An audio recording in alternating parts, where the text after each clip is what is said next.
What's up, everybody? If you watch episode 1, our original first podcast that we did with myself and Coach Weston and Alicio, you learned about Winter Circle Athletics. You learned about the Prep Academy program.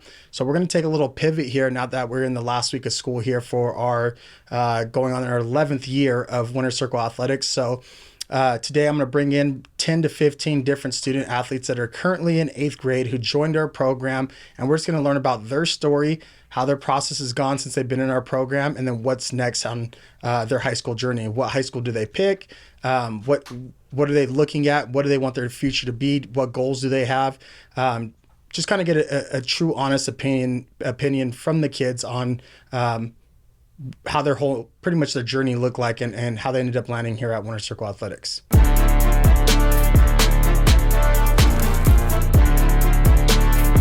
So we're here with Camil Titus. Camil Titus is from Orange County, California, right? Yes. You live in where, Coto de Caz? I live in Coto de Caz, right next to SM. Awesome. So you're down there in Orange County. Mm-hmm. So let's just start about that. You're from Orange County, yes. deep south of Orange County. You're out there by Santa Margarita. How'd you learn about Winter Circle Prep Academy, and why did you join? I actually learned about this school from one of my other friends that I've been going to school, like elementary school with. Okay. Since I was really little. His name was Walker Barami. He moved to... Yeah, he went here. Yeah, he used to go here. Yeah. Him and my mom were like friends. I actually like barely talked to him. For sure. Until like I got here. But he was really into soccer, and I don't know how he found out about here, but his mom talked to my mom about it, and that's how I ended up here. So for you, right? So you heard about it. You're from Orange County. Now, as you're going through this, you were in what grade when you started the program? I actually did a holdback year my first year. I was in 4th grade.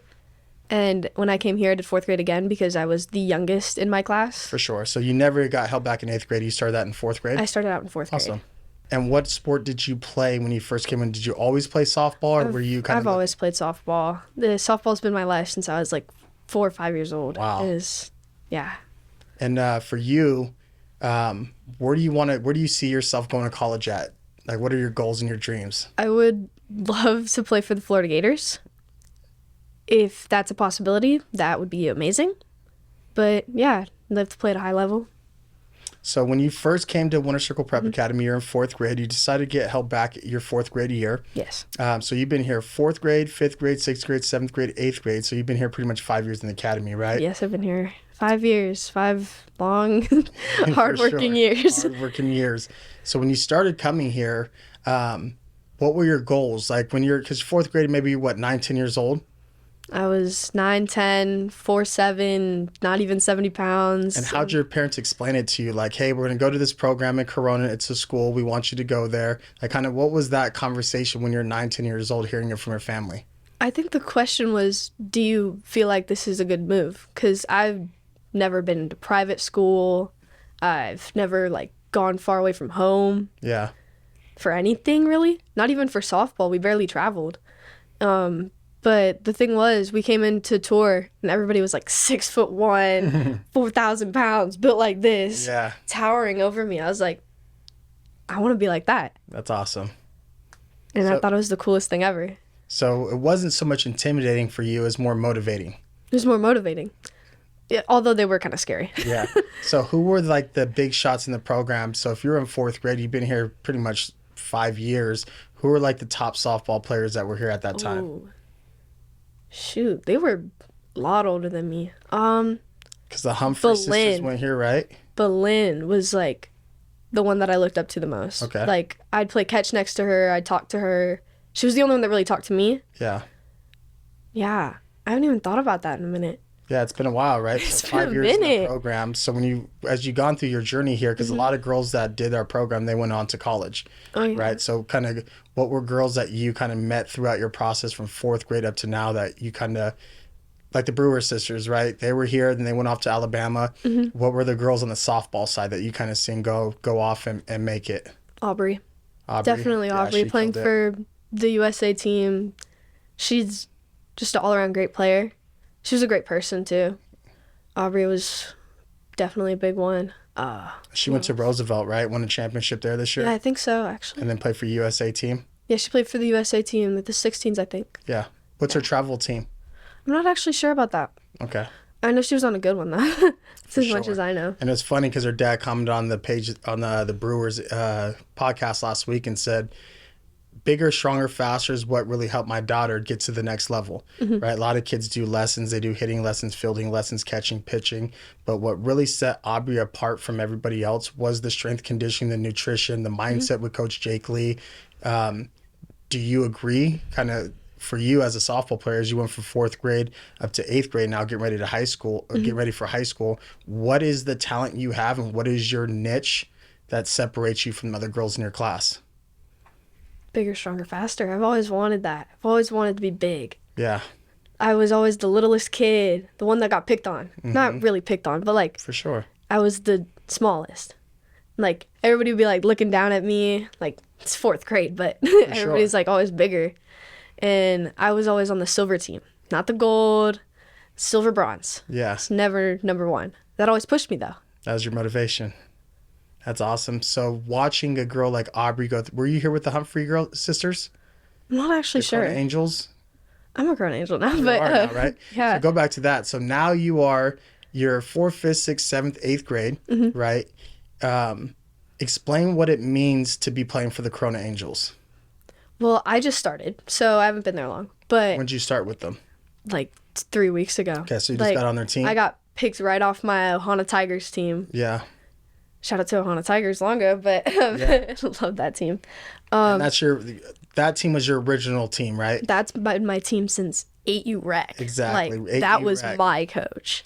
But when Marty Tyson calls, Marty Tyson Picked me right off my team. He was like, I was at a tournament and we played a different Corona Angels team, a lower one, but I was talking to Coach Felton and over at 3rd, and he went and talked to Marty and was like, you should pick up that girl.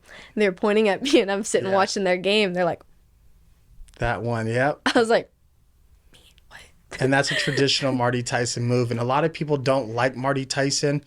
He's been around for 25 years. Either you love or you hate Marty Tyson, but you can't argue with what Marty Tyson has created with his daughters who all play D1. He started the Corona Angels here, obviously out of Corona. He is one of the best softball coaches in this area. And the best organization, right? There's very few organizations. You have Bat Busters, you have the original Firecrackers, you got you guys on your guys' team with the Corona Angels. But if you play for Marty Tyson's 14U team, you're guaranteed to go D1, right? And that's kind of my sister. Marty Tyson ran his softball program out of here. I was the guy who got Marty Tyson out of his backyard to come and actually see what it looks like at the next level. My sisters play for Marty Tyson, but he's the guy where you love him or you hate him. But if you could make it through Marty Tyson's softball program, you could play anywhere in the country. Right. So you're new to that program, and it's awesome to see you go from your local team, right, playing for the Tigers, but to have a person like Marty Tyson recruiting you at 3rd base to be able to join his 14U team, that's huge. That just shows kind of the hard work, the dedication, everything that you wanted to get out of the program, you ended up getting before high school, right? So you start with us in 4th grade. By 8th grade, now you guys are in 14U. So your first year 14Us, because the second year 14Us are in high school right now, right? So you're now you're the big dog. You're second year 14s. You should be bigger, stronger, faster than all of them. Marty Tyson starts recruiting you at 3rd base. What made you officially make the move and join the Corona Angels? it was a really hard transfer because I've known those girls forever. Yeah, but you can't take people with you to the top high school, and you can't take your friends with you to the top college. You can't take them with you when you get drafted, right? And a lot of people say, well, I don't want to get hold back because I want to go to school with my friends, right? So you made that decision out in 4th grade to separate yourself from the 99%, to be the 1%. Now you have a Marty Tyson, Corona Angels, who's now recruiting you, who wants you on his team. Now you have to make another tough decision is, do I leave my friends and go on the best softball team in the country? Everyone who plays on that team goes D1, right? Or do I stay with my team, right? What was that conversation like? It was very hard. It took me 2 weeks to make that decision. Yeah. And I remember... what was hard about it? Leaving. Loyalty? Yeah. Because even when other girls left, we were all like, oh, so you're leaving? Yeah. And yeah, But at the end of the day, you got to do what's best for You yourself. got to do what's best. And it was an amazing opportunity. And yeah. You kind of outgrew the original organization you were in. Yeah. Right? And that was the goal coming here, though. Yeah, the goal was to get better, outgrow those girls, but... And when it finally happened, it's still kind of scary to face that.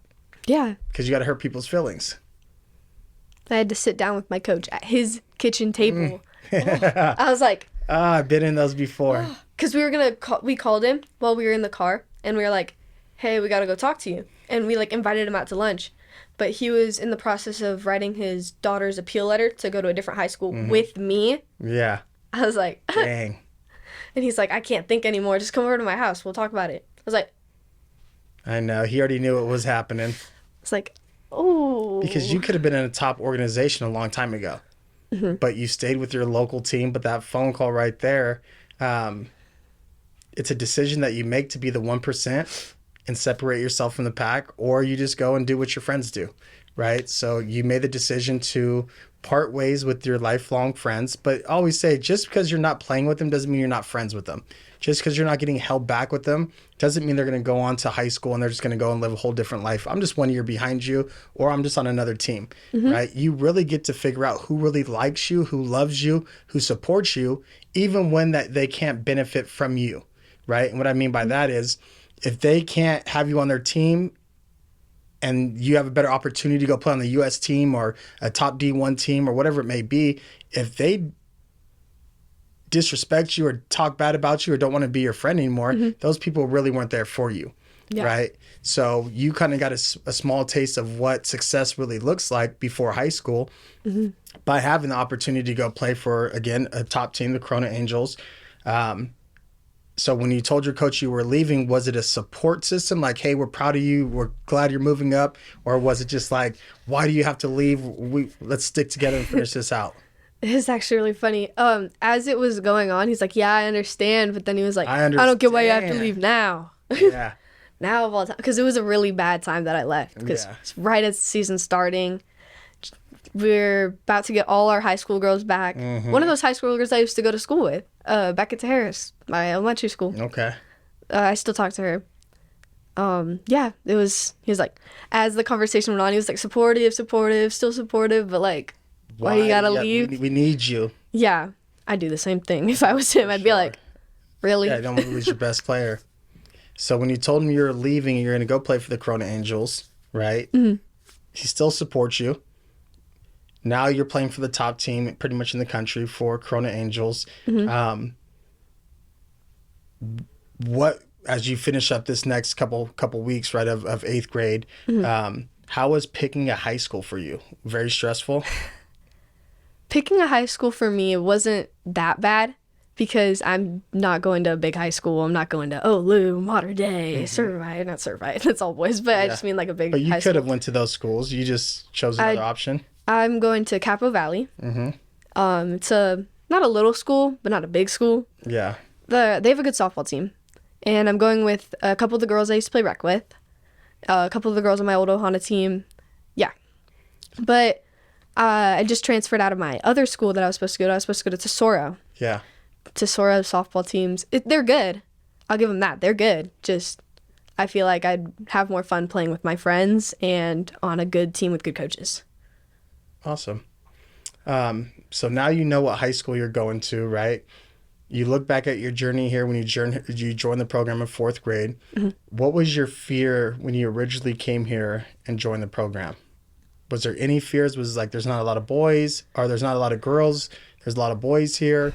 Was it I don't want to work hard. I don't want to lift. I don't want to take protein. I don't want to do the academics. Like, I don't want to make the drive, because you're driving an hour plus to get here. Yeah, driving an hour. So kind of what were the fears when you originally started in fourth grade with us, and how did you overcome those fears for all the new kids who are going to be joining? I think the fear always was that there weren't a lot of girls. But when I first started, that was probably the biggest girls class that we've had. That was a big group. Yeah. As the year went on, they all left, but we started off with a lot. And I would say it looks fun on Instagram, right? You look at Winter Circle Prep Academy, and it's like, well, I want to go there. It's cool. It's this academy. But over a 10-month period, you got to put in the work, right? To get in the videos, it's just a competition. Just to be able to like get your name called to get in the video, that's like a big deal. Yeah. You're like, oh, I got picked this time. And that's crazy because I never look at it like that. We just pick the kids in the videos that are doing things right. Right? And there's kids that can power clean better than other kids. There's kids who can do fielding lessons better than other kids. There's other kids who can run on the overspeed. And it's like when you get your name called, it's because you're doing it at the highest level amongst your group. Right? And I've always heard that over the years. It's like, well, my kid's never on social media. You guys never post them. And it's like, you're not here to be posted on social media. You're here to develop, get bigger, stronger, faster. And the byproduct of you doing everything right is then you get put on Instagram because you're doing everything right. And we've had so many people, you have to show up. If you're not showing up, how are you going to get chosen for the video if you're not even there in the first place? 100%. I haven't missed that many days, but the days I missed, I feel like I missed the most. Yeah. It'll be like the one really good workout that I was like waiting for all year. That's the one I'll miss. I'll be like, gosh darn it. Yeah, that's great to hear because we deal with those all the time where parents will leave the program because we're not posting their kid on social media. And it's like, did you come here only for the video post? Why you should be coming here because of the pretty much the development, right? You should be coming here because you want to come here, not because you want to be on social media. I know, so crazy. Oh, that's so cool. But like, yeah, it's cool, but you got to actually do stuff to get in the video. That's not how it works. And you started with us in 4th grade who didn't get called out in the videos. And now when we do the videos, you're the only one getting called out. If you go back to the videos, I'm the one waiting in line. Sure. I'm the one when they're fielding the ball. I'm the one standing in the back. Yeah. Like you'll see me in the back like this. Just like watching them do the drill, and then it'll be me, and then it'll be the person after me. But I'm not in the video. Yeah. I'll just be the one that's in between. And that's what's important for kids, right? They want to be, of course, everyone wants to be told that they're doing good, right? They want to be on social media. They want to be the superstars. But if you really just pound the pavement and trust the process, like you have 4th grade, 5th grade, 6th grade, 7th grade, by 8th grade, now you're on the top 14U softball team in the country with Marty Tyson. You know, and that's really trusting the process. And that's really why I wanted to talk to you today, because it's, not only do you live an hour plus away, you're driving here from Orange County. You went from a rec ball team to getting recruited to the top softball team in the country with Marty. You picked your high school, right? So you had to leave some friends behind. But when it comes down to the weight room, you're probably one of the biggest female weightlifters that's been here in the program, right? Did you fall in love with working out and lifting weights when you now in 8th grade, or was it something as you went through the year and you seen certain girls and people like, dang, I want to be that person maxing out and the whole school's around me screaming for me? Because I remember when I was your age, those were like goals. It's like, oh my gosh, what a cool feeling. Everyone's watching me just max out and screaming for me. I think the person I'd watch the most back when he did do maxes, do you remember Big Josh? Josh, which one? I don't remember his last name. No, he did baseball. He was huge. He worked out with me. This was when I worked out with Stryker and Ace and that group. But when he did maxes, it was unbelievable. You just like looked at him and you're just like, how? Yeah. How are you lifting that? Because he was big, but he didn't look like that big. For sure. But he'd like just pick up like 250 like and set it down on the thing. I was like, I want to do that. You're just looking there at him like, how did you just do that? And he'd spot us for our maxes, and if you like failed your bench thing, he'd pick it right up off your chest and he'd like throw it back on the thing. For sure. Like, and you're just like, I just failed that and dropped it on my chest, and you just like one-handed lift that up. Like, it's a good feeling to have. For him, right? Just to be able to do that. Just like, and his dad didn't end up letting him do maxes like for the rest of that year because he was afraid of him like hurting his back or something. For sure. But he'd spot us for ours. And you just see him just like pick it up, throw the weights around. Like he'd pick up for deadlifts, he'd pick it up and like move it over if it was too close to somebody else's. I'm like. So obviously you see that, so you were pretty much motivated to be a weight room warrior. Like you were like, I want to lift heavy. I want to be strong. I want to be able to do these things. That's awesome. What are your numbers now? Obviously we're doing maxing. What was your deadlift now? So where did you start off on deadlift and where are you at now? Oh shoot, my first deadlift? Oh shoot. I don't know, right? I do know. That's the funny part. I do know. Of course you know. Everyone knows when they started. My first one was way back when Coach Brewer was here. Yep. And it was 135. I had a 45 45, on. we got to play. I was like, get we out got of a here. plate on there. That was, you're in the club. Hey, I'm not put. You got a 25. I put a plate on. I was like already, and that was just as they had moved me up because I was working out with the little kids and we weren't allowed in the weight room back then. So how was that thought process? Because I never think about this, right? Because we have the younger kid group, development, and you have the elite kids. Is it a big deal to you guys to get moved up?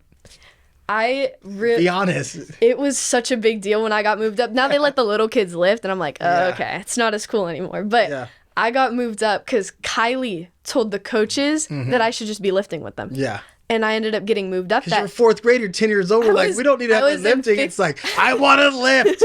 I wanted to weights. do something because they'd like have you sit on the turf with like 8-pound dumbbells and have Pressing, you do just the foundation for sure. And you're like sitting there like, oh, can I get in there? Yeah. But yeah, that was It's such a exciting big to deal. get pulled up. What Yeah. year did you get pulled up? First year, second year? I got pulled up in 5th grade. And because you were only allowed to lift in 6th grade. So 5th grade, I got pulled up and I was so excited. And I got to lift with Aubrey and Camilla and Penny and the whole crew. Eva Kalari. Yep. I got pulled up with them. That's awesome. Yeah, that was a big deal when I got moved up. And this year, last week I hit 275. So was your deadlift? That was my deadlift. I was like, oh. So we went from 135 to 275. And physically, you're completely body changed, right? You're a big athlete now. Oh, Not yeah. even saying big like that, but you're like, holy cow, that girl's fit, you know? Like CrossFitters. So you went from 135 to 275. What was your squat? What was the best lift you wanted? Because everyone has a lift that they're good at, or there's a lift that they want to improve on. Bench. Like, It's always been bench. you're It's a always bench been girl? bench. It's always been bench. My first bench was like I had a 2.5 in the bar. That was my first time benching. I was like, this isn't moving. Can somebody help me up? Because they were like, oh, you got that easy. I was like, no, I don't. Because just yesterday you walked by me and was like, I have a new bench. Yeah. Yeah, it's like, damn, she must take that personal. I do. That is my favorite lift of all time. I just hit 145, and last time I couldn't even That's get a plate big time. up. I wasn't hitting 145 pounds on bench going into high school as a freshman. That's crazy as a boy. Like at 145 pounds, like if you did 135 and you were an incoming freshman, it's like, oh, that guy has a plate on the bar, right? So to hear as a girl, you're doing 145 on bench and 275 on deadlift. What's your squat? 180. So you're at 180 on squat. So 180 plus, what do we say, 145? Yeah, What's that right there? So that's 325. And then you did what was your last lift? The one. You said that your deadlift, My your deadlift bench, was- and your squat was what, 180? My squat was 180. So we're pretty much almost in the 600-pound club between 3 lifts as a girl, which is pretty much insane, right? The boys want to get in a 1,000-pound club with their top 3 lifts. But yeah, 275, you had 180 on your squat plus 145. Like, to be doing that in 8th grade, there's a lot of little dorks out here that are playing football who are in t-shirts and panties and 7-on-7 who are just out there running routes and think they're cute. And I always say, bro, you're not impressing me. We have girls stronger than you at the facility.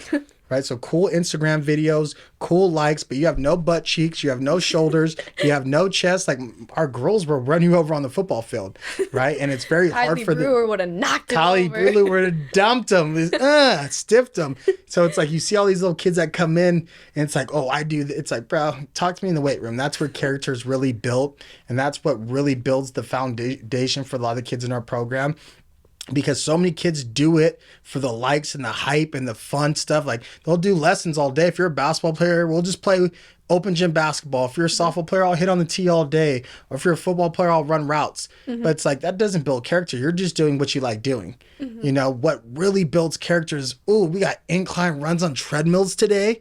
Run, hold, runs. Like run, hold, runs. Like, people don't even know about like what we're talking about because they never grinded like we grinded.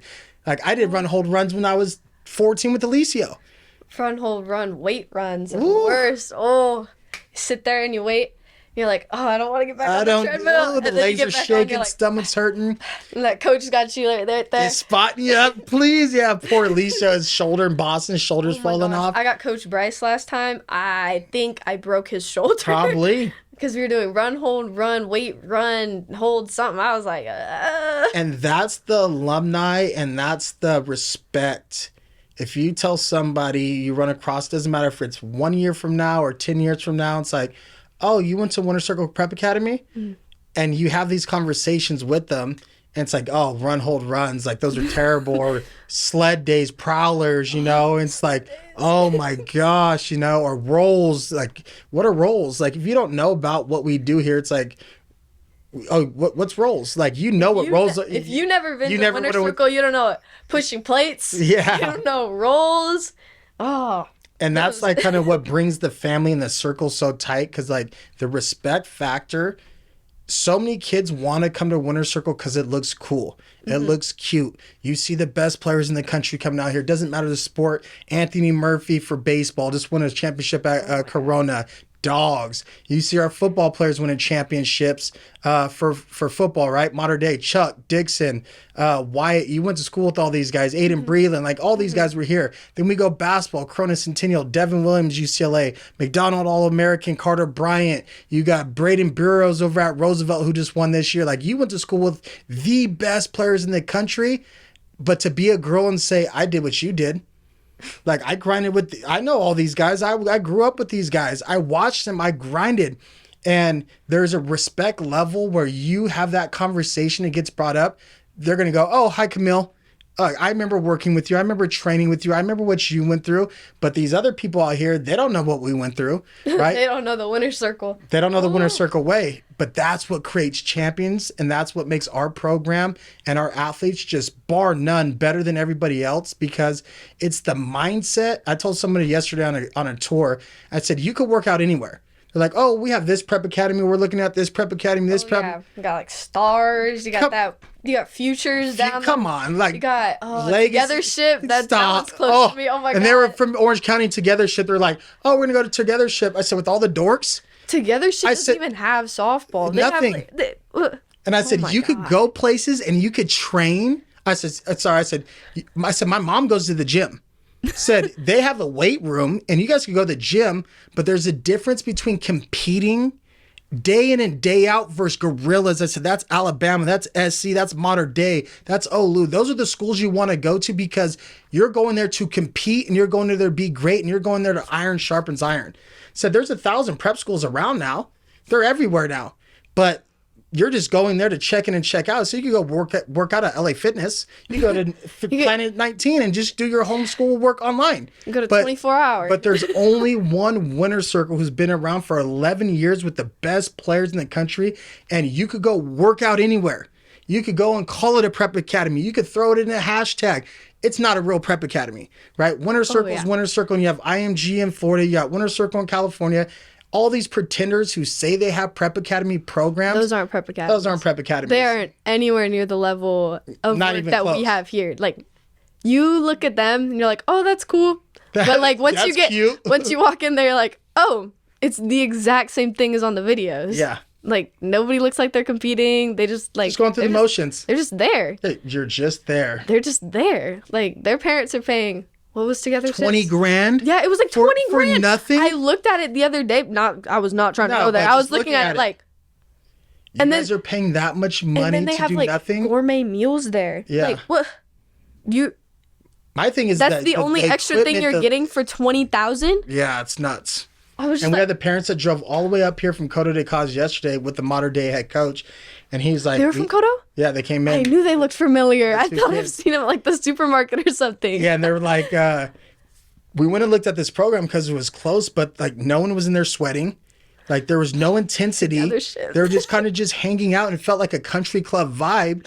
It's like if I wanted to go work out at the country club. Those are the country club kids. I know. Because it's the Kodo kids. It's the, the Dove Canyon Yeah, for kids. It's the sure. like big house Those kids. are the kids who pay to go to these top private schools, but they're not the ones that are there. Those are the actually kids that are grinding. paying for college. Yes, exactly. Those are the kids that are paying for college. And that's 100% right. So it's funny to see these other programs pop up. And it's like the kids who don't make it here, I always say, we don't want the 99%. We want the 1%. We want the grinders. We need a little grit to you. We need you to go out there, and if Coach Jordan goes and yells at you because you don't got your polo on, you didn't bring your shaker. Oh my gosh, and, the amount of times I forgot right? my polo. Just like sitting in class and you're like, I don't have my polo. And I here don't have comes my... the big bad wolf. And you put on your Get jacket. to the field. And you're like, hey, you have on your polo? Nope. Pop the collar, show me you got it on. And it's like, I got it this time. And it's like, they won't even last here. Oh my Like, gosh. they'll come here and it's like you guys really work this hard every day. I've seen kids come in and out, in and out, in and out. All those girls, all the old girls that used to go here, they're in and out, in and out. We had tennis. We had cross here. We used to have volleyball. All those girls, all those guys are gone. Yeah, they come in and it's like, oh, this looks cute. And it's like, no, like, we're really training. Like, we're not just like putting on, like, this isn't a facade. Like, I want to be great. Like, this is like, welcome to the concrete jungle. Once you're inside these walls between 1026 Railroad and 255 North Lincoln, like, this is where champions and gladiators are built, in this little concrete jungle. And it's proof of 10 years of doing it, where it's like, oh, that's my girl plays Oregon softball, UCF softball, Alabama soccer, oh, basketball, football. Like, no other prep academy program could say they've taken a kid from elementary school, middle school, high school, and they got on to college, right? They're so new into doing it, they've never done that. Because all these kids here that go to high schools, you stay in contact with them because you go to like Mater Day like every other week. Like, right? I Who have swear you seen y'all here in the last always couple weeks? Just like the pro college guys that stopped by. I don't know. Were you out there yesterday with football? No, I wasn't. Corey Foreman? I saw Corey. Damani Jackson. Damani Jackson was here. Brewers girls? The Brewers girls were here. Right. I said hi to them. They were in RJ, and I was talking to Callie. Yeah. And she was in there getting her back done while I was getting my ankle, because I rolled my ankle a couple weeks ago. But I was in there getting it done, and I was just listening to her stories. The stories, just learn it still. Stories. Whether you're in 4th grade and she's in 7th grade, or whether she's a freshman in college now and you're in 8th grade, the cool thing is they all come back home, right? They all come back. They all come back to Winter Circle. Yeah, they know all where come home back. is at. And then that's the cool thing for you guys, whether you're learning from them when they're in 4th grade and they're in 8th grade. Well, now you're in 8th grade, they're now in college. Well, you get to see them as they always come back, and you can still pick their brain and learn from them. You get to see them whether they're still in high school. Bear was here not that long ago. Exactly. Yeah, he was here. And his like brother a month goes or two here, ago? you know? Yeah, his brother goes here. I didn't know he was his brother until not that long ago. know. The kid with the orange shoes. I don't know what his name is. Buck. But Buck. When I see him, like, now that I know, you could see the similarities. They both got the hair. Yeah. That's what I was like, lettuce. oh, that's definitely it. And that's the cool thing about the alumni here, you know, just because it's like, it's a respect factor thing versus a hype thing, right? Like, the respect factor is, if you could make it through Winter Circle, like, you have to have something inside you and some type of intangibles. If you make it through more than a year or two in Winter Circle, you can make it through a hurricane. You could walk through fire. I don't care. It'll be set up. This school puts you through a lot. Yeah. Just like waking up, I get here super early. So what time do you wake up at? Let's go to that. It's like, how's your day start? Anywhere from, depends on what time my dad needs to leave. Anywhere from 5 to 5:30. Today I woke up really late. I woke up at like 6 because my mom woke up late. And my mom wakes me up every morning. I love my mom. She comes in my room. She's like, hey, I slept in. You got to wake up. You got to get ready real fast. So I wake up anywhere between 5 and 6. Okay, so you're already pretty much trained to get up at that 5 a.m. Oh, time. yeah. On Fridays, I'll wake up and I'll be like, gosh, darn it, why can't I just sleep in? I know, the days that we don't have school, we still can't sleep in for sure. I get so mad because even on the weekends I have to wake up early because of softball. Yeah. But like Fridays, it's still one day I just want to sleep in. Like now my bedroom's like all like blackout dark so I can sleep in. And I'll like sleep in my sister's bed on Fridays because we have a bunk bed. So you get the shade from the bed. That's it's like cool. nice and dark. So after you being here for 5 years, what is 5-6 years? You know, so there's the fear aspect. Now you're making the transition to high school. Do you feel like there's anything we haven't been able to prepare you for? I don't know. You don't know the unknown, huh? I don't know the unknown. That's a fair point. I have no idea what's waiting for me. Yeah, that's the fun part though. But are you comfortable and confident that you are prepared to take on anything? I'm comfortable and confident that I'm prepared to take on anything. From a weight room? From a weight room to the softball field to packed 26-girl dugout. Yeah, that's awesome. So for you, like you said earlier, your dream school would be Florida? Florida. I've wanted to go to Florida since I was 10 years old. That's awesome. I had a rec team, and we were the Florida Gators. So, like, I started, like, looking into it because I never have had a college named softball team before. Yeah. So I, like, got really into it, and I started looking at them, and I looked at the colors, and my favorite color is orange. So, like, awesome. we started off on a good note. So I, like, started looking at it, and the campus is so pretty. I was out in Florida for vacation. Summer, I think? I don't know. I think it was last summer. But I went and I saw the softball field. Oh, my gosh. Beautiful, huh? It's so nice out there. Because you got Hovermill from Norco that's playing over there right now. A couple other girls, a lot of local girls. So what do you feel like now as you're getting ready for high school? How do you feel about Coach Jake Lee's class, the mental performance class that we have here? See, not a lot of people here can say that they saw the before. Yeah. I saw the before Coach Jake. The once Coach Jake got here is like 30 times better than the before Coach Jake. Because we had, what was that lady's name? She played like, we had Lisa. Gosh. Oh my God. And we had that one blonde lady. I don't even know what her name was, but she was super nice. I liked her. Miss Lisa and her daughter, what's her daughter's name? Ryan? I think it was Ryan. She played tennis. Yeah, tennis or something. It was probably the most random sport we've had here. Yeah.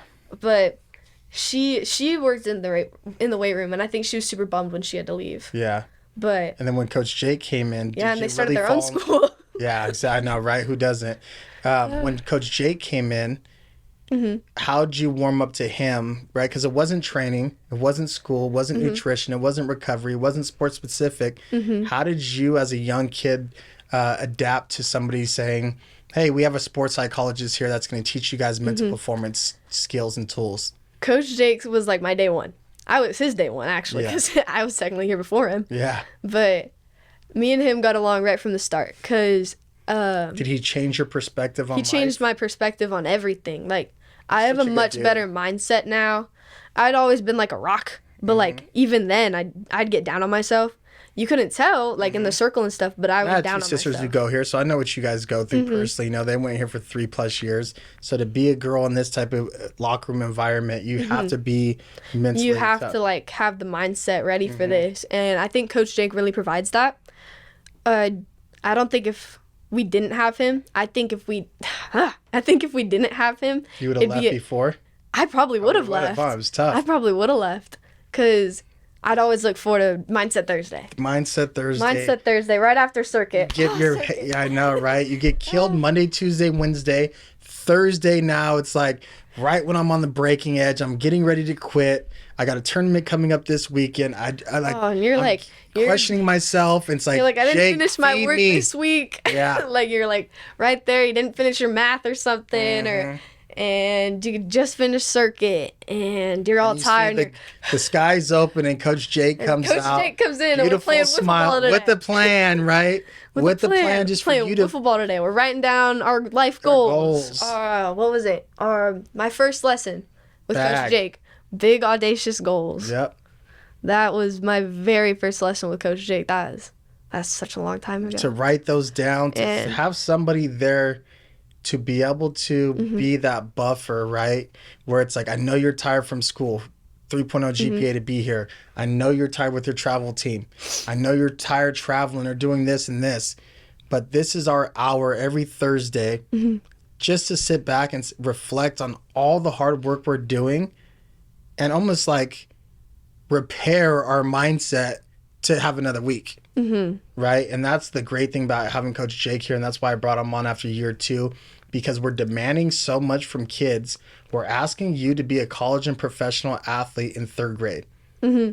Right? And it's a lot. This school is just like, I feel like it would be just like how you'd get in like college. That's like exactly, that's how I built it. Like, you get workouts, like real big, long workouts. Like, you got to be ready for those. Food checks. They make sure. Uniform checks. Oh my gosh. I remember when we used to get food downstairs, I remember I had to show mine to Coach West and be like, that's not finished. Throw it away yet. You can't throw it away yet. And they'd stand by the trash cans, be like, hey, let me see your lunch. Be like, it's not done. You got to eat more, right? Protein it was a check, lot because I was Do you have little. a shaker cup?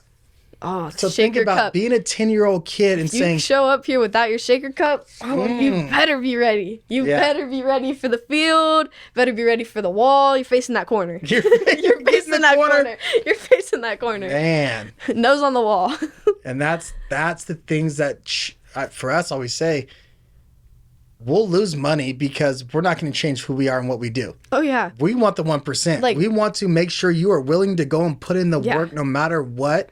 And the rules are the rules. Be accountable. Show up on time. Yeah. Do what your parents are signing up for. Because parents will complain, why isn't my kid getting results? Because he's lazy. Because he's not doing anything. He's not doing anything. You He's aren't even hiding. showing up to school half the time. I know half these kids in my class aren't even showing You're up to sick. school. You're this. You're that. You're sick. You're traveling. You don't want to go to school. You don't want to go to school. Put in the work.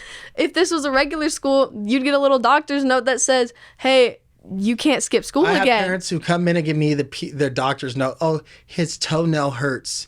His ankle hurts. It's toenail? like, Mom, are you really bringing me a doctor's note? I have a sprained ankle right With the now. brace and I'm on. here. And it's like why would you sign your kid up to come to the best academy in the country and you baby him still? Yeah. Cut the cord. Even when I was here, my second, year, I had hip problems. Mm-hmm. And it like hurt to move my hip. And I had to like stretch it out. It's a lot better now. But I used to just sit on the bike. And I do my We always arms. have you do something, right? We You call always- it muscle beach. You do. You're not sitting doing your You're nothing. not doing nothing. Because even these kids with like hurt knees, they're Yeah. sitting in like the corner doing all arms. I'm All like, upper body. I know that's hurt. I know that hurts. We got something to do and something to work towards. There's always something to work towards. Always. There's always something ahead of where you are now. Yeah. And you should always strive to get there. And we shouldn't fail you to let you just be average. We could just have these kids that if we say, hey, you don't have to train today because you might be sick, you don't feel good, you're having a bad day, you this, well, go sit in the classroom, just sit there and do nothing. Well, we would have 500 kids in school. But now we're surrounding ourselves by weak-minded individuals, which is like a parasite who now eats at all the people who want to be here and be challenged and be great.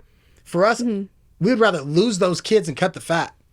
Like, hey, this isn't for you. Go to the Togethership. Go to CRS. Go to Togethership. Right? Go to Boost. Go to Leggett. Go to these Futures. Yeah, go to these fake academies where they just want your money, but they're not going to make you really put in the work. Yeah. There's a reason why in every sport right now, who just won the CIF championship for baseball? I'm not. Corona. Corona did. Corona, right? How many guys did we have here from Corona baseball? Everybody. Everybody. Everybody went to Who won Corona. CIF championships for football? I don't watch that Modern much. day. I watch softball. I watch all softball. How many modern day guys do we have here?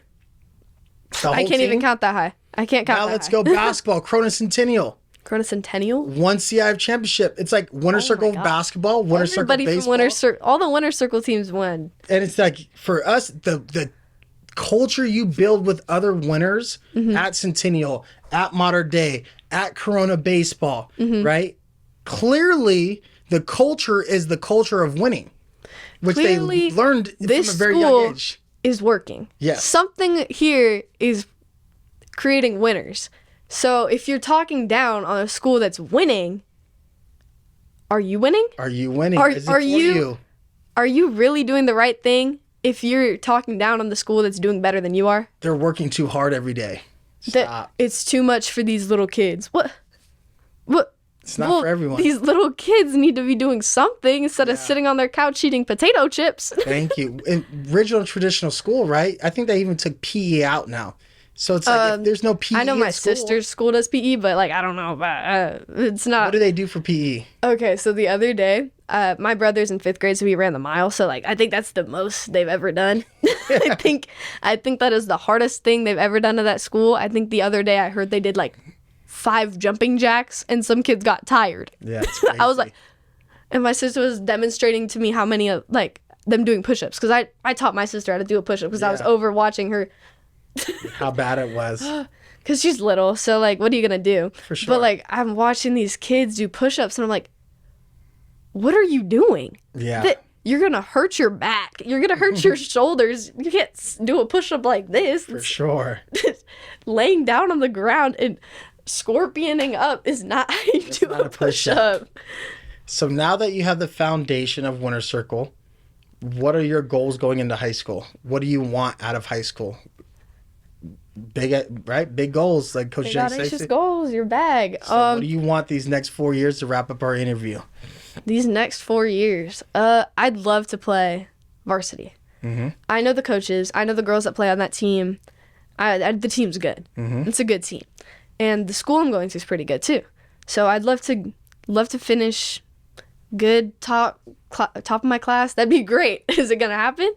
I hope so. Yeah. But I would love to make varsity. That's awesome. As a freshman? As a freshman, that'd be amazing.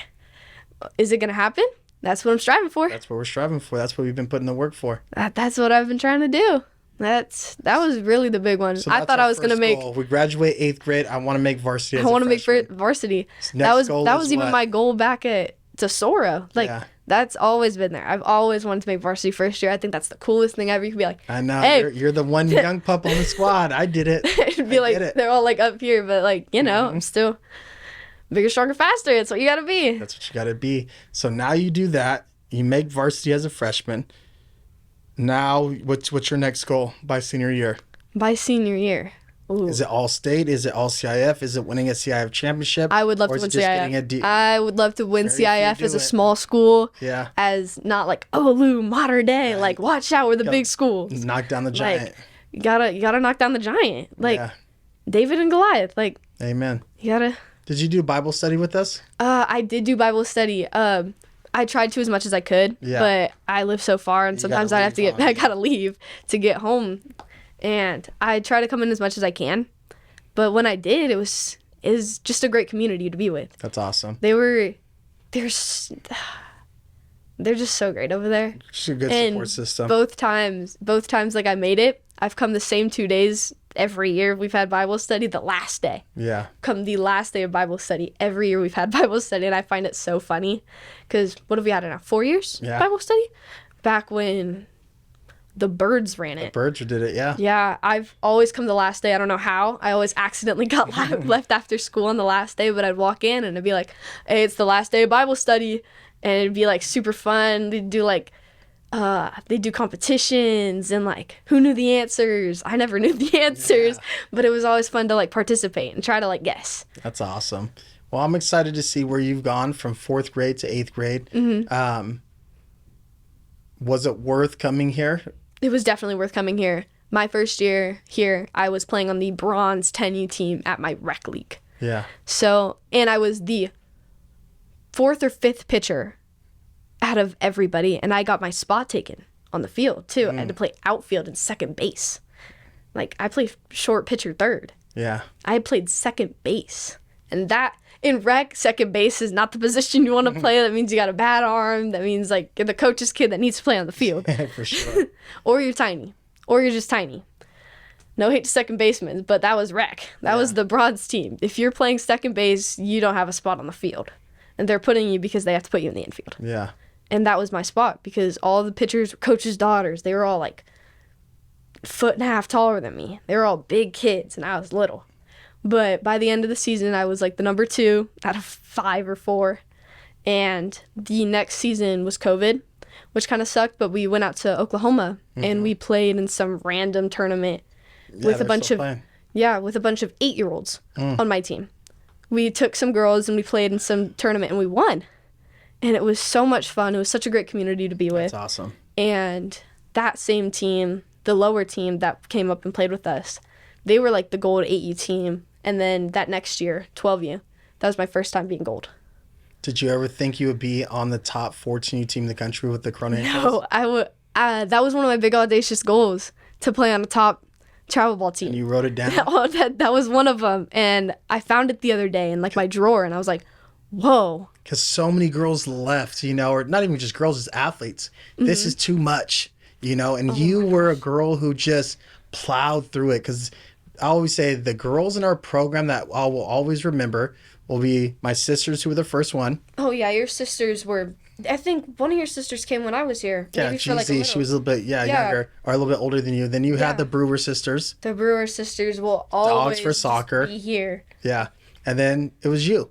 You know, then the Mm-hmm. Humphrey girls who both one went to Oregon, one went to UCF, right? So to have the Hall of Fame of Winter Circle Prep Academy for the girls, Mm-hmm. right? You're in that group now, right? You worked your way up from travel or from the rec ball league to getting cut to I'm going to be big, strong, and fast. I want to be strong on my bench. I want to work out. I want to do all these things that other girls don't do. Mm-hmm. And now you're at that point where you got recruited off of third base or wherever at a tournament. I by was one of the playing best third base teams. that game, and I shook his hand and I said, "Hi, how you doing today, Coach?" That's awesome. And I was really happy that day. It was my coach's birthday. It's good to get that pat on the back. It Like was- all the it's hard fun. work that you put in for the years actually came. Yeah. You know, to one point in time where it's like someone recognizes me being a Division I recruit.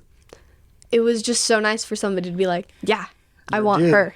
Yeah, that's awesome, girl. Well, thank you so much for being here. 4th grade, 5th grade, 6th grade, 7th grade, 8th grade. We're talking about 5 years in the program. 5 Right? crazy years. There's very few And I people will who have done never 5 forget years it. in the program. So There's like nobody. All the kids that are like, "Oh yeah, I've been here 10 years." No, you weren't. You just known everybody here for 10 years because your older brother did. Yeah, or exactly. like, "Yeah, I've been working here since I was 5." But did you do school? yeah, you weren't in the academy. You trained You did here. like an hour in the weight room with Wes and Alicia while they Yeah. watched everybody else and not you because you were 5 years old. For sure. The- And that's great to hear because you put in 5 years of hard work. Now you're set up. The 5 years you just put in is going to change the next 40 years of your life. Literally. And I get emotional thinking about it. The 5 years you just put in is going to change the entire trajectory of your life because you're going to go to a better high school. You're going to go to a better college, right? You're going to get a better college degree. You're going to go and marry somebody who's better, right? And you are now, right, the 1%. So congratulations. Great to hear your story on Inside the Circle, girl. You killed it. I'm excited to watch you these next 4 years of your life. And I'm glad to live them. Yeah. Thank you, Camille. Appreciate it. So now we're here with Braden Kowski, two-sport athlete, baseball and water polo. Top player coming out of Southern California. A very hard kid to get to come back again for his 8th grade year because he was having so much success his first year, 8th grade. Another kid who's been with us for 4 years. So many good things to say about this kid. He really set the foundation. He went from a kid who I felt was very shy and trying to figure things out to just being the leader of our entire baseball program here, and to kind of see where he started at to where he's going. I can't wait to take you guys on this journey with us. So BK, welcome to Inside the Circle. Thank you. Happy to be here. Super excited for you, big dog. So where are you from and what grade did you start with Winter Circle and how did you hear about it? So I'm from Placentia, California, which is located in the Orange County area. Okay. And I started here in 6th grade. And I heard about it, when COVID happened. I was still in public school. And I didn't like how public school felt at all. It was not supporting me in my dreams and my goals. Yeah. So we found this place, Winter Circle. I spent the summer here, got to get the feel for it. And That's then cool. next year I came here for prep school and never looked back. So did you kind of find about it on Instagram, social media, or was it just kind of like someone you knew that you played with said, hey, there's this crazy facility that has kids go to school there? Yeah. No, so I used to play football with this one kid. His name was Killian. And he told me about this place, and I'm like, hey, this place is cool. So let's go check it out, and then just kept Killian going. came here too, right? Yeah. Yeah. Where's he at now? I think he's a Servite. Awesome. Good boy. Yeah. Okay, so you came here. It was COVID year. You were originally going to play football. Then you ended up transitioning to, when did you go full-time water polo and baseball? So I used to play 3 sports. I used to play football, baseball, and water polo, but I stopped that in my 6th grade year because it just became a little too much. It's a lot, yeah. So I committed to water polo and baseball and just been doing great on both those.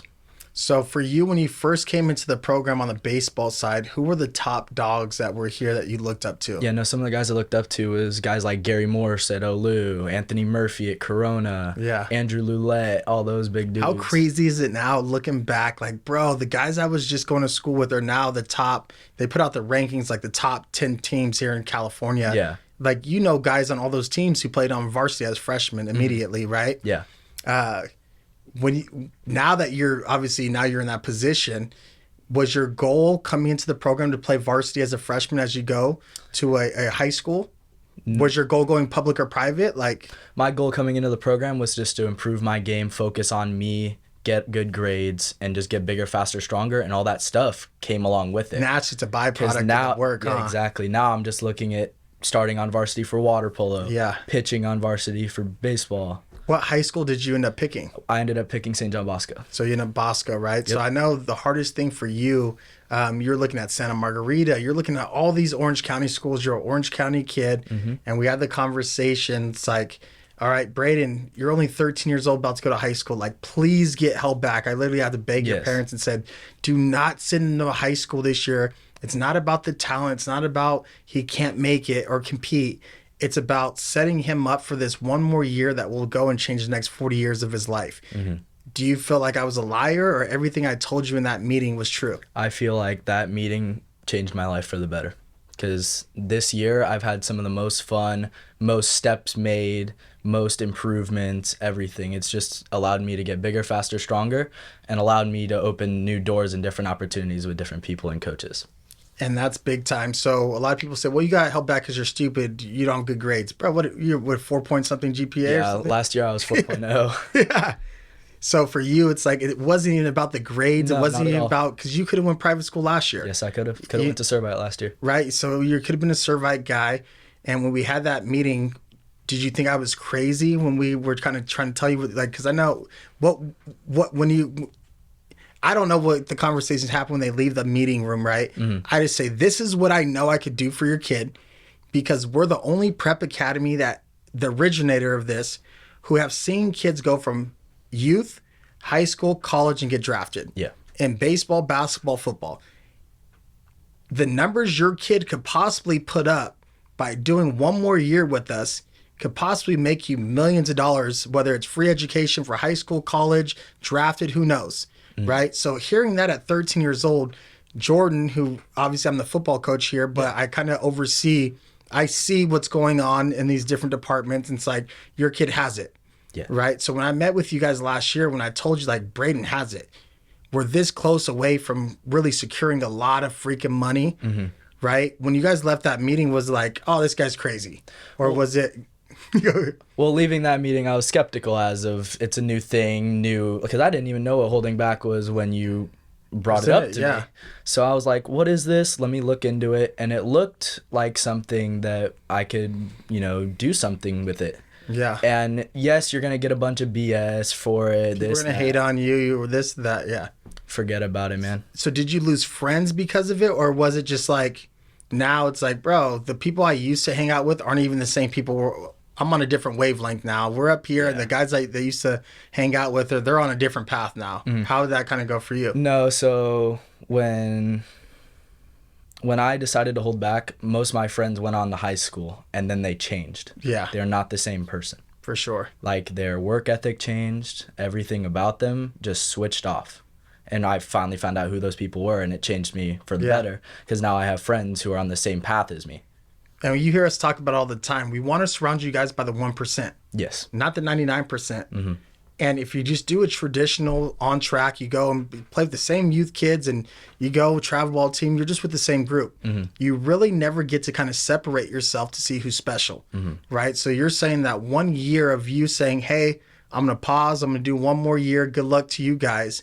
You really got to sit back and watch everybody else's, your buddy's life go, and like, you got to sit back and watch them maybe make the mistakes that we're trying to help you not make, right? Or pick the wrong school, right? Or do certain things. And I see a lot of kids that push pause, do the whole back year, and their friends go, and it's like, maybe they start doing drugs, right? Maybe they find a girlfriend they're in love with, right? So they stop playing sports, or they stop working hard. Because once the kid goes to high school, parents really don't have too much control with their kid, because now it's the influence and it's the peer pressure to be cool. Right? Yeah. Here at Winter Circle, we're not here to be cool. No, not at all. What is the cool guys here at Winter Circle? What do they do? The cool guys at Winter Circle lift big, are fast, and do everything right. Amen. I could care what shoes you wear, what clothes you wear, where you're from. The biggest character builder for every athlete in every athletic department across the country is who is the fastest, who lifts the most, who has good grades, who shows up on time. Those are the cool guys, right? The losers go and look at them as, oh, you're a nerd. You're taking protein and you're lifting and you're going to bed on time and you're doing this. And it's like, that's what I'm trying to be great. Yeah. You guys, like the guys that kind of separate themselves, it's like, your cool is different than my cool. Yeah. Your cool is you graduating high school and then working for mom and dad, or because you might have money, or you don't know what you're doing. Yeah. My cool is I'm going off to college with the 1%. So you doing that whole back year, did you really understand now, as you're obviously older now, what I meant about being the 1%? Yes, I do now, because when I did my holdback year, it just influenced all these doors opening for me. Crazy. Because I didn't have Bosco on my radar. They didn't even know who you were. Now I'm committed there. And now for you, even to go water polo, right? Yeah. Are you playing on a better travel ball team now for baseball? Yes, I am. Are you playing on a better water polo team? I am playing for the same team, but top team? Yeah. Are you getting the PGs, right? Are you the player of the tournaments now? Yes.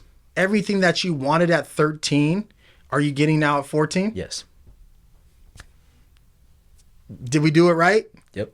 How crazy is that? 1 year decision could really go and open up so many doors for you. And it's like at 13, and people say, well, parents make these kids get held back, right? Or they make them do this. And it's like a 13-year-old doesn't know what the world looks like. Yes. A parent should know what the world looks like, right? If you're a 13-year-old kid, what was important to me at 13 years old was Pokemon, a girlfriend, for sure, MySpace. Like, it's like, that is nothing that matters. Yeah. Right. And then when you're a little bit older and now you're in that position where you're ahead of the 8 ball versus behind it, now every decision you make the rest of your life is about staying ahead of the 8 ball. Yeah. If I'm number 1 now, I never want to go back to being 2, 3, 4, or 5. Of course not. I got a taste at what greatness looks like.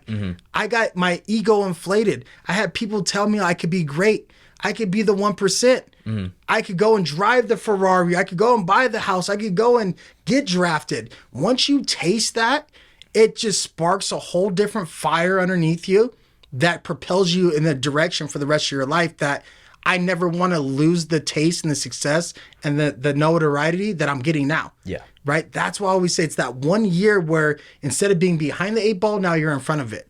Right? And if you're behind the 8 ball, you don't know what the success looks like because you never had it. Yeah. But once you do that 1 year, now you're like, wow, they're interviewing me after every tournament. Yeah.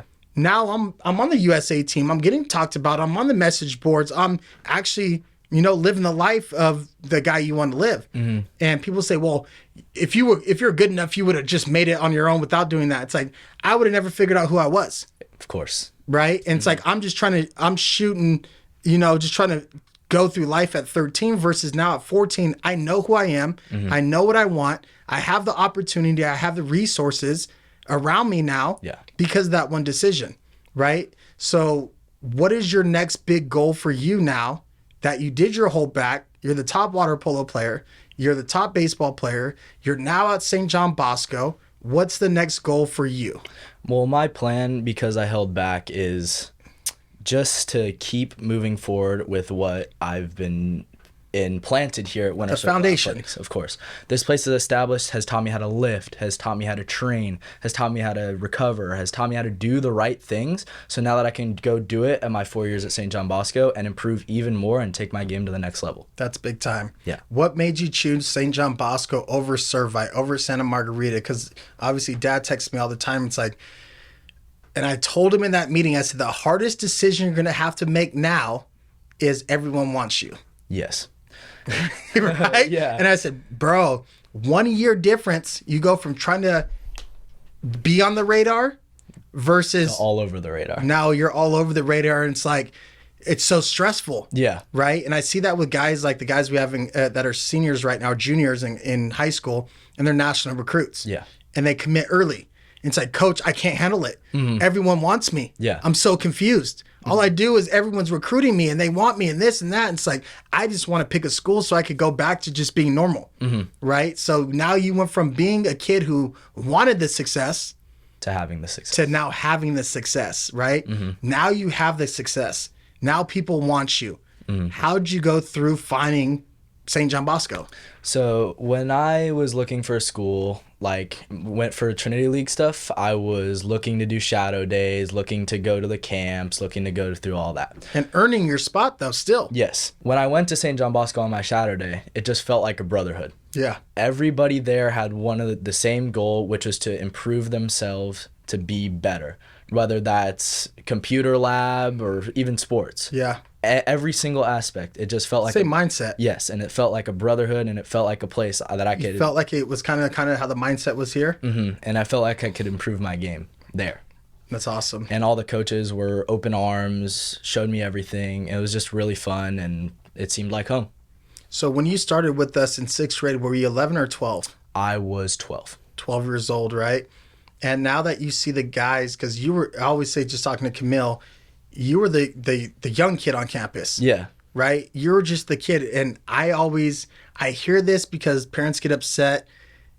They're in the program, but we only showcase so many people on social media. Yes. Right? So was it a big deal to you like it was to her? Because there's a lot of kids that would do the videos to post on Instagram. And for her, she's like, when I first started with you guys, I never got picked for the videos. Yeah. I was in the back. Right? And then when I finally started getting picked, it was like, yes. Right? So for you, when you first came in, who were the guys in the videos if you weren't getting picked? So the guys in the videos were guys like Anthony Murphy, guys like Gary Morse, guys like Hamilton Friedberg, who's committed to Air Force. Already, huh? Yep. He's only a sophomore. That's crazy. Just some crazy freak athlete dude. What's the guy's name at Servite, Player of the Year? Oh, Panda. Yeah. Jaden Liu. No, the other one. Miles Scott. Miles, right? Yep. Cal Berkeley. Yep. Right? Dogs. So when they were doing their videos and you weren't doing it, were you looking at it as like, these people don't like me, so I'm going to leave and go somewhere else? Or was it just like, I got to get better? It was more of, it just fueled the fire to be great, to improve, to be like those guys because of how great they were doing. And I'm like, I want that. I want to be the guy that's selected to do these videos. Of course. And I never I just looked at the players like they're doing things right. I say, hey, give me the guys that are doing fielding, hittings, the best weight, the technique. I can't show off on social media bad shit. No. It's like, why isn't my kid ever getting picked for your videos on Instagram? It's like, you didn't come here to get posted on Instagram. No, not at all. You came here to get bigger, stronger, faster, and be the best you could possibly be. It naturally happens. The byproduct of the work is you get selected eventually. It might not happen in year one, right? Did it happen in year one for you, or when did you start getting... Year 3, last year. Year 3, huh? And how did it feel when it was like... No, it felt great because you don't come here for the social media hype. Yeah. You come here to improve your game, put your head down and grind and get better. A byproduct of working hard every day is the social media stuff, is the going to big tournaments, is being on the prospect list. Becoming a private school guy. Yes, of course. Right? That's awesome. So now when you finally got that here, because again, going back to that, so many people want to be those guys that are being shown off, right? But I always tell people, I can't show you off until there's something to be shown off, right? So you were never mad your younger years. You just said, dang, I got to work. No, it was also I understood where I was and I couldn't, if I were to compare myself to those guys at the time, it wouldn't have been good at all because I was nowhere close to them. But now that I've done my whole whole back I'm year, catching you guys. Yeah, I'm definitely caught up to all those dudes. That's awesome. That's big time, right? The confidence is huge. How much has Jake Lee's program, right? Because we were talking to Camille and she's like, yeah, there's all these other prep academies now. You got the Togethership, you got this, CRS, all these other people who are copying what we're doing, but it's kind of, they're fake. They're really not there. They're not doing the school. They don't have the mindset, the nutrition, the training, the sport specific, right? Do you know other guys who went to other prep academies? I do know a few that do go to Togethership currently, and it's just not very good over there. Like their mental fortitude in games, they're burning out by the third game, or they're just not ready to play every single time. And do you feel like what the competitive environment that we create here talking to other people, right, said you could go lift anywhere. Yes. You could train anywhere. You could go do a fake prep academy program where you go to Santiago half the day and then you just go train somewhere else. Yeah. Right? Do you feel like the one-stop shop approach that we had here, creating a college environment, is really what's going to separate you moving forward? No, it will separate me from the rest of the pack going forward because it does give you that college feel. Because you have your computer on you, you break it out, you get some work done, you have to be locked in at all 7 hours of the day here. Yeah. Because in the morning you'll be lifting, got to be locked in there. Then you got to switch over to the other side. Yeah. Just how it is in college. Like Amen. you can go from practices to the classroom and then do another practice. Yeah. It don't matter. And do you feel like the competitive environment that we create here has helped you when it goes to playing at these big tournaments or going maybe to combines or camps or things like that, where it's like, I've been competing versus dudes since I stepped on campus? Mm-hmm. No, the competitive environment here is unmatched. You will not find this anywhere else. Like, it does not get better. Like, here I'm going against everybody. Like, today, I just beat Nickel in a back squat competition. That's crazy. And Nickel's a dog, right? Yeah, straight dog. Two-sport athlete, football and baseball. Dude's Top a guy. monster. Yeah. But I compete with them. Of course. This is my boy. Yeah, he's my boy. So of course. yeah, so it's like when I go see somebody else out there, it's like, bro, we've done this. This is Yeah. what I do every day. Mm-hmm. That's what separates you when you go to these events. No. Like, friendly competition's great, and it happens here all the time. Like, Yeah. But when the competition, it's friendly, but it's not friendly. It's not. It is not friendly. I love you, and we'll hang out after, but Of I want course. to beat you. Of course, yeah. No, I want to beat you at flipping a coin. It doesn't matter. Straight up. Yep. That's super cool. The winner circle way. Yep. The winner circle way, right? Always compete, and to watch you compete and navigate through this process. Mm-hmm. Big, strong, and fast is one thing. Yes. Right? Academics is one thing. Going back to Jake Lee, how has his mindset program the last 4 years helped you, not only from a two-sport athlete standpoint, but from a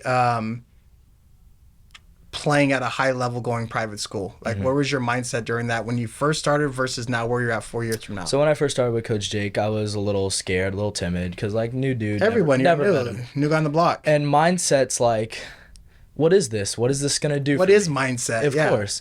So, like, in my first 2 years here, I'm like, what is the point of this? And by my third year, I finally started to figure out how this is helping me, because I would see it in my results in games. Yeah. Like not being burned out or being mentally ready to do whatever I need to do. Extra innings. Of course. Competing for someone for a job in a Yeah. tryout. Like- Having to go from baseball to water polo. Yeah. Oh, I'm tired. Are you saying I'm tired and I can't do this? Or are you talking yourself up? Yeah. Like, this is what I was trained to do. Yeah, no. And you don't get it, because I didn't get it when I was your age. It's like, I got to go to this stupid sports psychology guy. Of And course, it's yeah, like, it was the same way. and then eventually it's like, I see myself utilizing the tools that I learned from that, where it's like, I'm tired driving to my next game. And next thing you know, it's like, I'm not tired. You're fine. Yeah. This is what you train to do. Of course. And you start self-talking yourself into, I'm a fucking monster. I'm a beast. Like, this is what you're trained to do. I'm the 1%. You could go and talk yourself that way, or go, oh, I'd rather go home. My friends are going home from my baseball game. I don't want to go to my water polo game. I don't want to have to hop on a plane. I don't want to have to eat my food that's healthy. I don't want to take protein. Well, now you're just you just beat yourself down. Yes. Right? The mind is so powerful. And that's why we added Jake Lee 8 years ago, because we understood the demand that we were giving to our kids at a very young age. Yeah. Right. And I learned because my sisters were here, right? 4th grade and 7th grade. And I get to hear from them. It's like, Bubba, it's a lot of work. To me, it's like, no, it's not. But at that point, I'm 25, 26 years old in the league.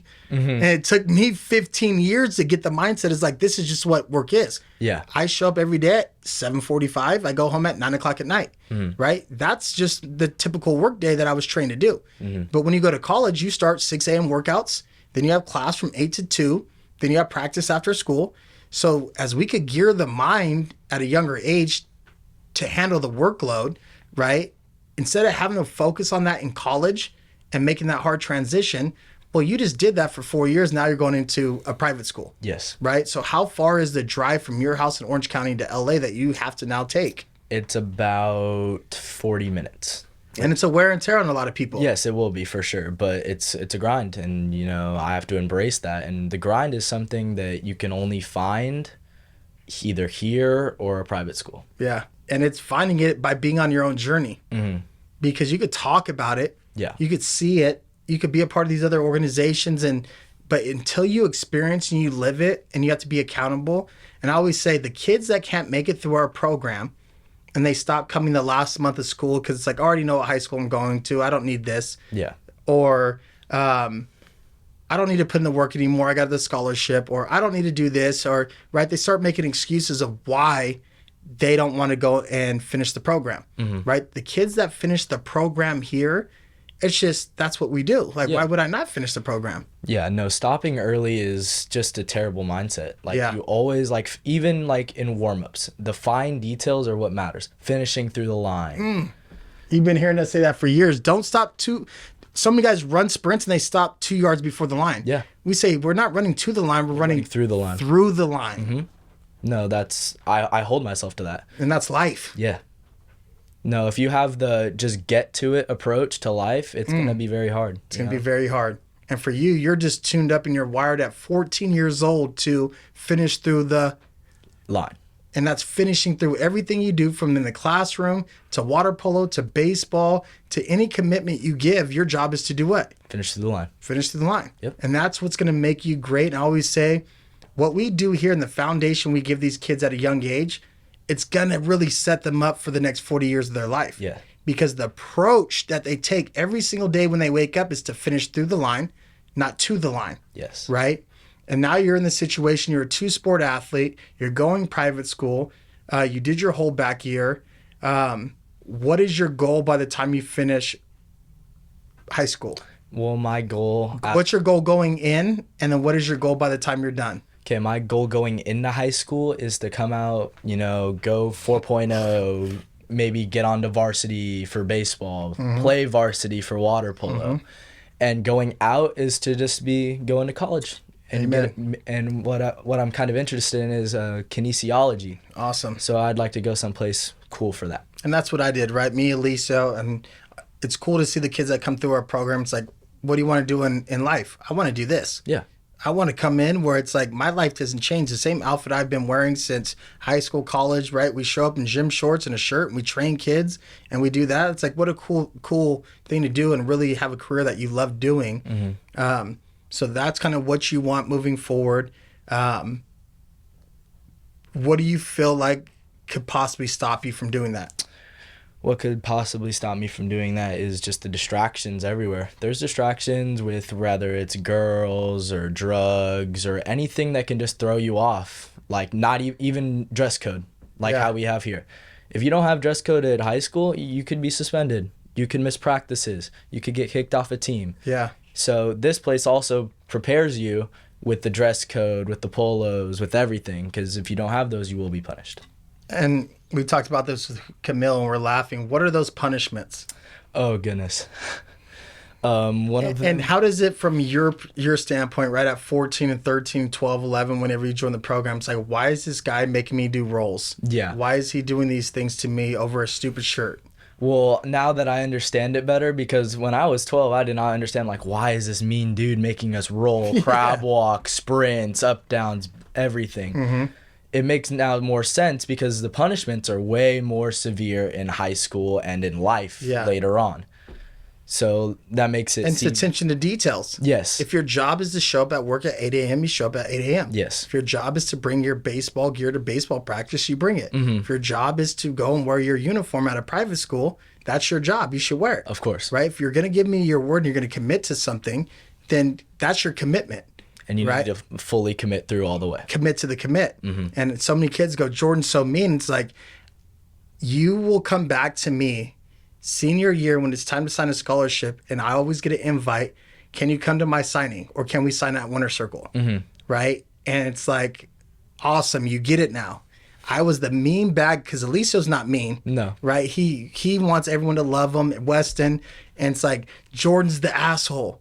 But it's only because there has to be that one asshole who holds you accountable no matter what, because that's what's going to put you in a situation and going to separate you when you become big, strong, and fast at a top program.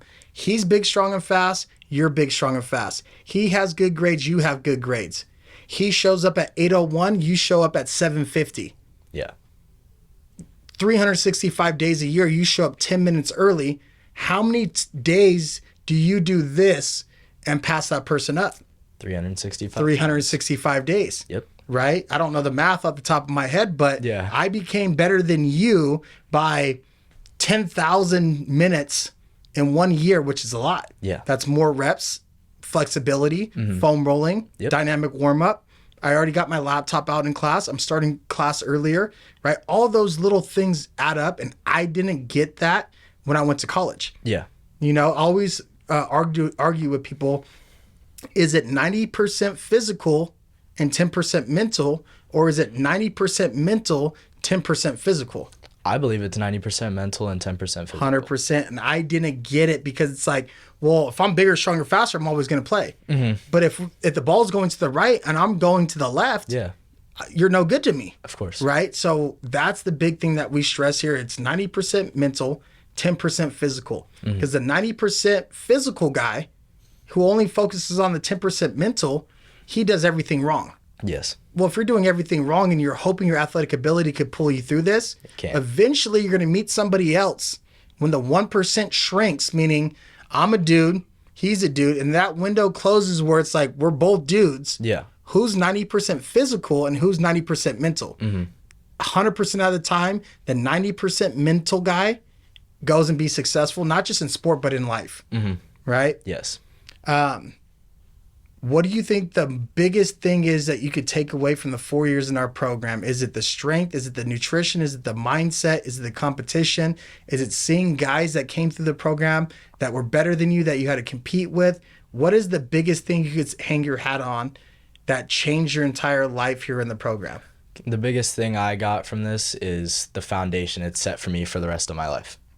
The work ethic, the nutrition, the weightlifting, everything that I've been taught here, I can use later in life. And this place has taught me so many different things, different life lessons, and just great stuff, man. Like, I'm going to a private school because of Winter Circle Athletics. Amen. And when you see other people show up, it's like, bro, you have no, I got you, right? How good of a feeling is that to go and show up and you have 60 people at a freshman workout and it's like, bro, you guys don't even know what the heck's going on. No, going into my freshman workouts this summer, I think I'm going to have a lot of fun just seeing how I've separated myself from everybody else and the difference between me and everybody else. And that's awesome, brother. So I'm so proud of you. 4 years in the program, you trusted the process. You were here, 2-sport athlete, came in as a 3-sport athlete. We had hard conversations with the family. I know how hard it is to make the decision to do that whole back year when all your friends are going off and doing something, you know, and you're in the fork in the road where it's like, all my friends are doing this. It's like, do I have to do this? You know, and you made the right decision when the vision was, it might have not been clear, but you did it out of faith and you did it out of trusting the process. And I always say, trusting the process is a hashtag or it's life. For me, it's life. I have to trust the process. And by trusting the process, allowed me to outcompete everybody in the field, you know, whether it was as a football player, a business owner, a husband, a father. You see, I have my kid here with me, you know, it's like trust the process means just trust the process and do what you're supposed to do. But if it's just a hashtag, you only trust the process till it gets hard. That will fail you as a husband, a father, a business owner, sports, right? Because to you really wasn't the blueprint. You didn't really trust the process. You just said you trusted the process. So it's so cool to see that you really trusted the process, and the next 4 years of your life is going to be so amazing watching you playing at a top private school, from the little kid that came into the program to now. And we're just excited from 4 years from now to have you signing your scholarship to college here with us. Thank you, brother. I love you. Thank you. Love you too, Coach.